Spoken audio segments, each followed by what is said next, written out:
Hi there.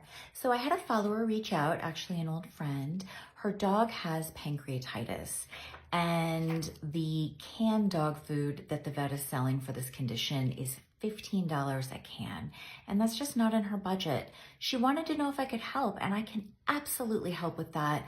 I was a registered dietitian for 25 years. So I went ahead and made her a handout where I listed all of the foods that are safe to feed her dog with pancreatitis, easy tips so that she's not cooking all the time, and then foods to absolutely avoid with this condition. Now, with pancreatitis, you always want to get your vet's permission to feed the dog before you give them anything, because there's always going to be a period of bowel rest where we want to rest the bowel. We don't want to stimulate that pancreas. And so during that time, usually your dog will stay at the vet's, they'll get IV fluids, they might get some IV nutrition, but once they've been released home to you and the vet's told you, okay, you can go ahead and start feeding this dog, that's when this handout is going to come in handy. And so just real quick rundown, pancreatitis, you want to avoid fat. Fat is going to stimulate the pancreas to produce an enzyme called lipase, which helps digest fat. And we absolutely want to avoid that at all costs. So nothing fried, nothing cooked in a lot of oil or butter, no high fat meats. So what can you feed them?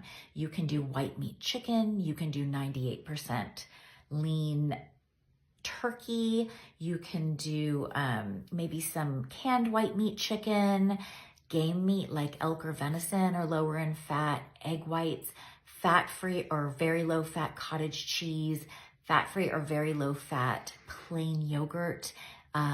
These are all going to be great foods that you can feed your dog with this condition. You can do any whole grains, which are naturally low in fat. And in fact, there's a special type of oil called MCT oil, which stands for medium chain triglyceride oil. I'll put it in my Amazon storefront as soon as I get that up and running. And that is a type of fat that you can safely feed a dog with pancreatitis because it's not going to stimulate the pancreas. And just keep an eye on those poops. If they are oily, fatty looking, frothy, you need to cut down on the fat even more. I'd love to hear from you and let me know what type of conditions your dogs are struggling with. What do you want to hear more about? My goal is to create a website where I can post all of these handouts and then you can download them for a very minimal fee.